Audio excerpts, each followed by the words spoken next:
Breaking news చూస్తున్నాం. భద్రాచలంలో ఘోర ప్రమాదం జరిగింది. రామాలయ పరిసర ప్రాంతాల్లోని సూపర్ బజార్ సెంటర్లో నిబంధనలకు విరుద్ధంగా నిర్మించిన భవనం కూలిపోయింది. దీంతో 6 చనిపోయినట్లుగా తెలిసింది. సహాయక చర్యలు కొనసాగుతున్నాయి.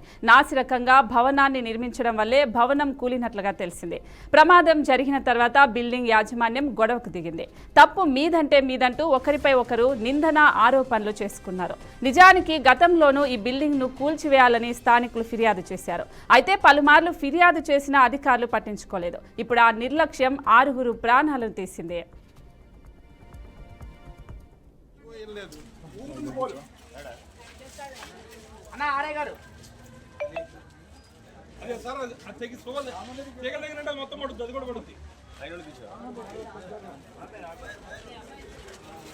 ఈ బిల్డింగ్ కట్టేటప్పుడు నేను పురం ప్రదీప్ అన్న మేము గొడవ చేస్తాం.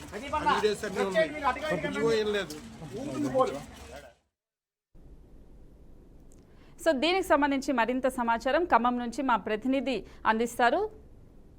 రామకృష్ణ, అంటే ఇది నాసిరకంగా నిర్మించారు అధికారులు అని చెప్పారు కదా, సో ఇప్పుడు దీనికి సంబంధించి అప్డేట్స్ ఏంటి?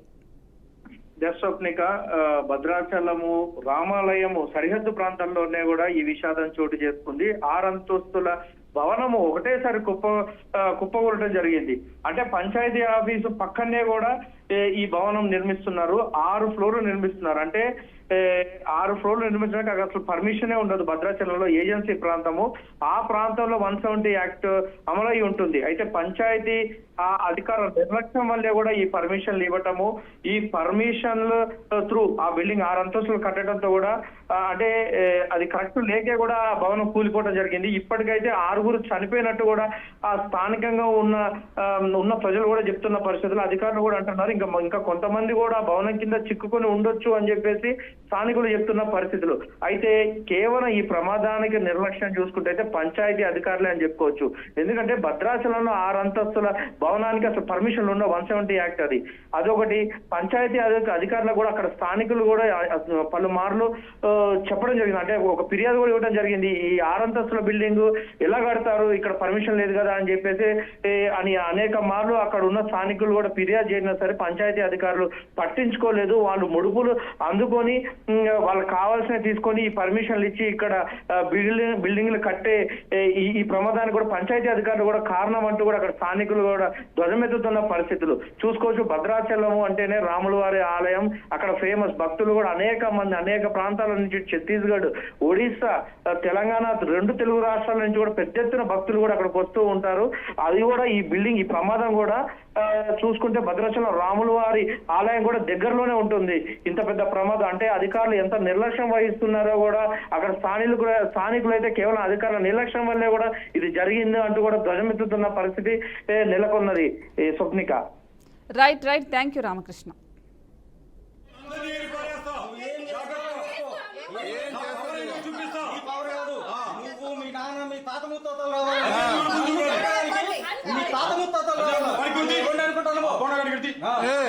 వాడు వీడు కాదు, రెస్పెక్ట్. నువ్వు విరమించుకో. ఇది ఎక్కడికి చూడు చూడు. నువ్వు నమ్ముకున్న దేవుడు వచ్చిన నన్ను ఏం చేయలేవు. నువ్వు నమ్ముకున్న దేవుడు వచ్చిన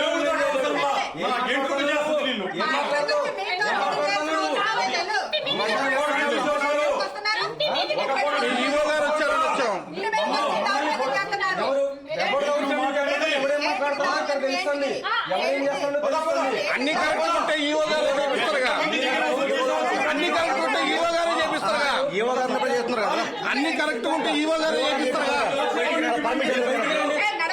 5 లక్షలు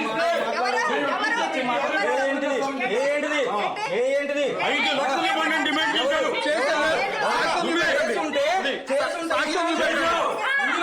సాగోదని చెప్పాను.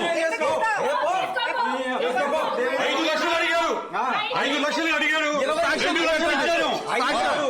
లక్షలు నువ్వు 2 లక్షలు 5 లక్షలు నిన్ను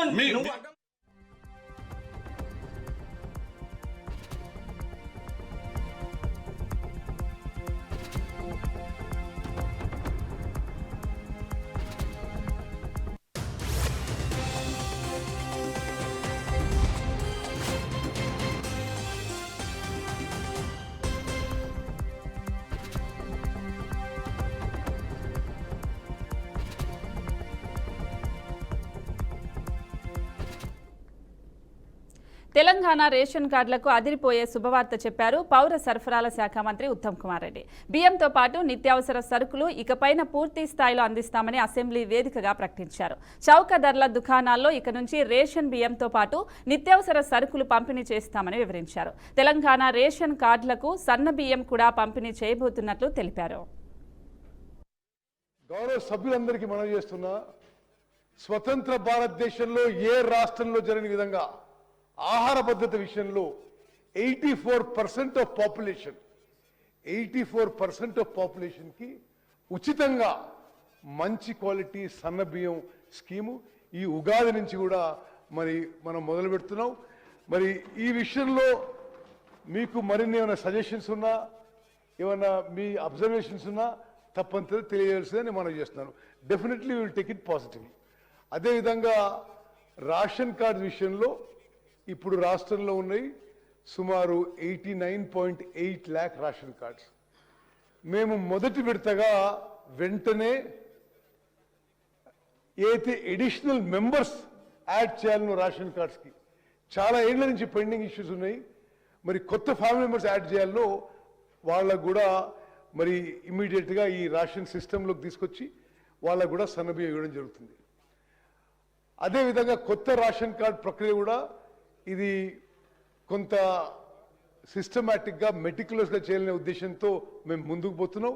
ఏప్రిల్ నెలలో కొత్త మెంబర్స్కి కొత్త రేషన్ కార్డు ఏదైతే ఐడెంటిఫై చేసినరో అందరికి కూడా సన్న బియ్యం ఇవ్వబడుతుంది.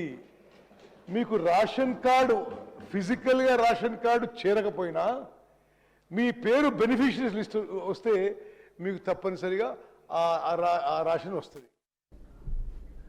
సత్యసాయి జిల్లా రామగిరిలో ఉద్రిక్తత చోటు చేసుకున్నాయి. ఎంపీడీఓ ఆఫీస్ వద్ద టీడీపీ, వైసీపీ నేతలు, కార్యకర్తల మధ్య ఘర్షణ జరిగింది. రాడ్లు, కర్రలతో పరస్పరం దాడి చేసుకున్నారు. దాడుల్లో పలు వాహనాలు ధ్వంసమయ్యాయి. రేపు రామగిరి ఎంపీపీ ఎన్నిక నేపథ్యంలో విప్ జారీ చేసేందుకు ఎంఆర్ఓ ఆఫీసుకు వెళ్లిన వైసీపీ నాయకులు, టీడీపీ నాయకుల మధ్య వివాదం నెలకొంది. రాప్తాడు మాజీ ఎమ్మెల్యే తోపుదుర్తి ప్రకాష్ రెడ్డికి చెందిన వాహనాల్లో మారణ ఆయుధాలను పోలీసులు స్వాధీనం చేసుకున్నారు. అనంతరం రామగిరిలో గొడవలు జరగకుండా పోలీసులు 144 సెక్షన్ అమలు చేశారు.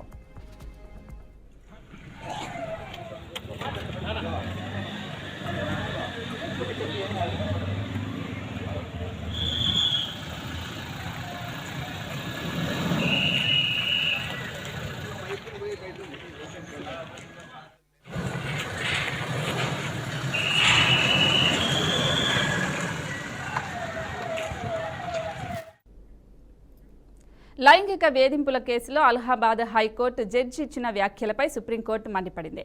మహిళ ప్రైవేట్ పార్ట్స్ తాకడం, పైజామా పట్టుకుని లాగడం వంటివి లైంగిక వేధింపుల కిందికి రావని అలహాబాద్ హైకోర్టు జడ్జి చేసిన వ్యాఖ్యలు ఇప్పుడు వివాదాస్పదమయ్యాయి. దీనిపై సుప్రీంకోర్టు సుమోటోగా విచారణ చేపట్టింది. ఆ న్యాయమూర్తి చేసిన వ్యాఖ్యలపై ఆగ్రహం వ్యక్తం చేసింది.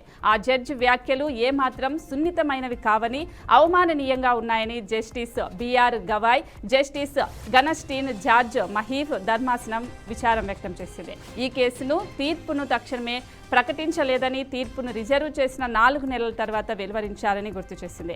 అక్కడ లోపాలు జరిగి ఉంటాయని భావించింది. అయితే కేసు ఈ దశలో ఉండగా సాధారణంగా స్టే ఇవ్వడానికి వెనుకాడుతామని చెప్పారు. అయితే కానీ ఈ కేసులో పరిశీలనలు చట్టానికి తెలియవని, అవమానవీయ విధానాన్ని చూపుతాయని అభిప్రాయపడింది. అందుకే అలహాబాద్ హైకోర్టు జడ్జి ఇచ్చిన తీర్పుపై స్టే విధిస్తున్నట్లు ప్రకటించింది. అంతేకాకుండా ఆ వివాదాస్పద వ్యాఖ్యలపై వివరణ ఇవ్వాలంటూ కేంద్రం ఉత్తరప్రదేశ్ ప్రభుత్వానికి నోటీసులు జారీ చేసింది.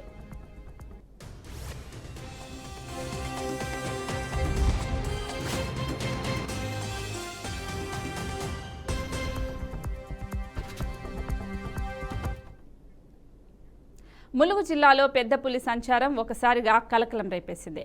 వెంకటాపూర్ మండలం లింగాపూర్ సమీపంలోని పంట పొలాల్లో పెద్ద పులి అడుగులను ఫారెస్ట్ అధికారులు గుర్తించారు.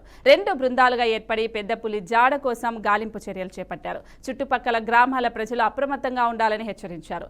ఎవరూ కూడా పులికి హాని చేయొద్దని తెలిపారు.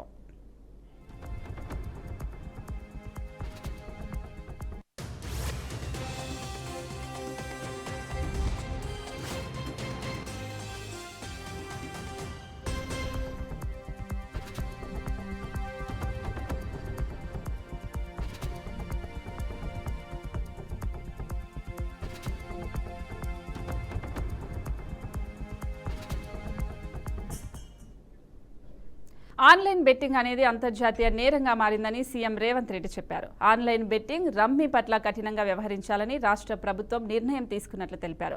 వాటిని నిషేధించేందుకు స్పెషల్ ఇన్వెస్టిగేషన్ టీం సిట్ ఏర్పాటు చేయాలనే నిర్ణయం తీసుకున్నట్టు రేవంత్ రెడ్డి వెల్లడించారు. ఇలాంటి కేసుల్లో పడే శిక్షలను కూడా సవరించాల్సిన అవసరం ఉందని తెలిపారు. గుట్కా వంటి నిషేధిత పదార్థాల సరఫరా పెరిగిందని, ఆన్లైన్ బెట్టింగ్, రమ్మీ ప్రచారం కల్పించే వాళ్ళకి సంబంధించి కూడా విచారించినట్లు వెల్లడించారు. ప్రచారం కల్పించిన వారిని విచారించడంతోనే ఈ సమస్యకు పరిష్కారం లభించినట్లు కాదని, సిట్ ఏర్పాటు చేసి వాటికి అడ్డకట్టు వేయాలని నిర్ణయించినట్లు రేవంత్ రెడ్డి తెలిపారు. ఆన్లైన్ బెట్టింగ్ నేరాల్లో ఏ రకంగా భాగస్వామ్యం ఉన్నా చర్యలు తప్పవని సీఎం రేవంత్ రెడ్డి హెచ్చరించారు. అదేవిధంగా ఈ బెట్టింగ్ యాప్లు, అదేవిధంగా ఆన్లైన్ రెమ్మీ, వీటికి సంబంధించిన విషయాల మీద కంటిన్యూస్గా సభలో చర్చ జరగడం, బయట ఆందోళనకరమైన పరిస్థితులు ఉండడం, సిద్దిపేట శాసనసభ్యులు హరీష్ రావు గారు ఆన్లైన్ బెట్టింగ్ మీద, అదేవిధంగా ఈ బెట్టింగ్ యాప్ల మీద, ఆన్లైన్ రమ్మీ గేమ్ల మీద ప్రభుత్వం చర్యలు తీసుకోవాలి. పేదలకు తీరని నష్టం జరుగుతుంది. పేదలు ఈ బెట్టింగ్ యాప్లతో బలవుతున్నారు, ఆత్మహత్యలు చేసుకుంటున్నారు, రకరకాల ఆందోళనలు చేపట్టడం జరిగింది, మాట్లాడడం జరిగింది. అధ్యక్ష, గత ప్రభుత్వమే 2017లో ఆన్లైన్ బెట్టింగ్ కానీ ఆన్లైన్ యాప్ వీటన్నిటి మీద నిషేధం చేస్తూ చట్టం తీసుకొచ్చింది. చట్టం చేశాం కానీ దాన్ని పకడ్బందీగా అమలు చేసే విషయంలో మరి గత ప్రభుత్వంలో కొంత నిర్లక్ష్యం జరిగింది. ఈ మధ్యకాలంలో అది చాలా వేగంగా తెలంగాణ రాష్ట్రంలో దుర్వినియోగం జరుగుతుంది. అందుకే అధ్యక్ష, తమ ద్వారా ఇది పక్క రాష్ట్రాలు, దేశము, ఇతర దేశాలు ఈ నేరం ఒక రకంగా అంతర్జాతీయ స్థాయిలో, రాష్ట్ర స్థాయి నుంచి మొదలు పెడితే అంతర్జాతీయ స్థాయి వరకు వివిధ రకాల సంస్థలు, వ్యక్తులు, రకరకాల దేశాలకు సంబంధించిన నేరగాళ్ళు అందరూ కూడా ఇందులో పాల్గొంటున్నారు.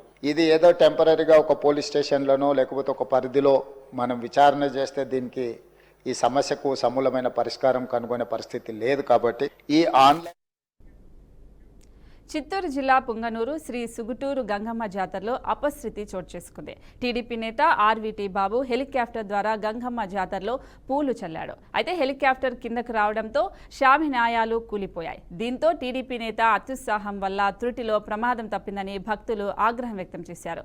ఇబ్బందులకు గురయ్యారంటూ మండిపడ్డారు.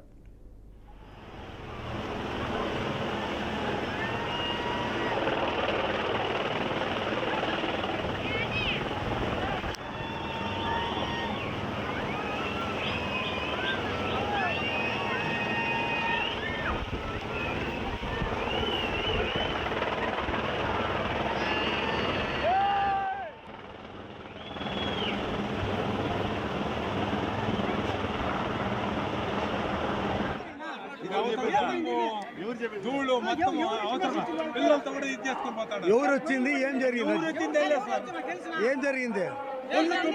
దుమ్ము మొత్తం టెంట్లతో కూడా పడిపోతాయి. చూడండి, దుమ్ము ఏమిటికి వచ్చింది?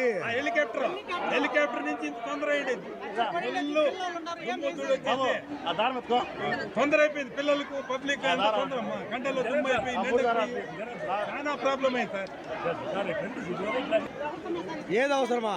హెలికాప్టర్ దుమ్ము లేపుకొని పోయేది అవసరమా? చాలా ఇబ్బంది పడిపోయింది. గంటల్లో దుమ్ము, బట్టలు గిట్టలంతా ఇదైపోయి హోటల్ ఈ మాత్రం చేయకూడదు. ఏం వన్ టైం వచ్చినారు పోవాలా సార్?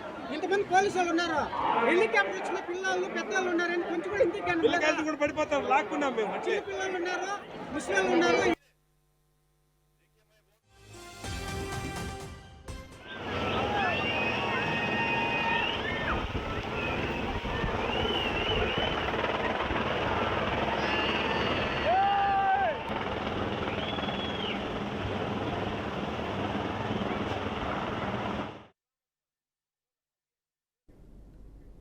మహబూబాబాద్ జిల్లా కే సముద్రం మండలంలో గిరిజన రైతులపై మిల్లు యాజమాని దాడికి పాల్పడ్డాడు. 6 గాలం శ్రమించి సాగు చేసి విక్రయానికి తెచ్చిన మొక్కజొన్నలో 30 బస్తాలు చోరీ జరిగాయని బాధితులు బూక్యా బికోజీ, బూక్యా భద్రమ్మ తెలిపారు. ఆరబెట్టిన పంటను ఎవరు దొంకలించారో తెలుసుకోవడానికి మిల్లు యాజమానిని సీసీ ఫుటేజీ అడుగగా వారిపై ఆగ్రహం వ్యక్తం చేశాడని వాపోయారు. మీరు ఇక్కడ మొక్కజొన్న పంటను ఎందుకు ఆరబెట్టుకున్నారంటూ తమను పరుష పదజాలంతో దూషిస్తూ భౌతిక దాడికి పాల్పడ్డారని ఆవేదన వ్యక్తం చేశారు. రైతులపై దాడిని అడ్డుకున్న బికోజీ తండ్రిపై దాడి చేశాడని స్థానికులు తెలిపారు. మిల్లు యాజమానిపై బాధిత గిరిజన రైతులు పోలీసులకు ఫిర్యాదు చేశారు. రోజుల క్రితం మేము మొక్కజొన్న ఆగే వెంకన్న మిల్లులో మొక్కజొన్న ఆరబెట్టడానికి తీసుకొచ్చాము. ఈరోజు కాంట అనేసరికి ఈరోజు దగ్గర చేద్దామని నేను మా ఆయన మా బావ ముగ్గురం వెళ్ళేసరికి అక్కడ కొంచెం దొంగతనం జరిగినట్టు కనిపించింది. మాకు ఒక 30-40 బస్తాలు దొంగతనం జరిగింది. దీనివల్ల అని అందులో ఈ వర్కర్లకు వెళ్ళి అడిగాను సార్. నేను అడిగేసరికి మాకు తెలియదని యజమానికి అడగమన్నారు. యజమానికి అడిగితే సరే సీసీ కెమెరాలు ఉన్నాయి కదా చెక్ చేయమని వెళ్ళి వాళ్ళని అడిగేసరికి మాకు తెలియదు అది ఇది అని బూతి మాటలు అన్నారు సార్. మమ్మల్ని గలీజ్ మాటలు అన్నారు. నన్ను కొట్టిండు. మా ఆయన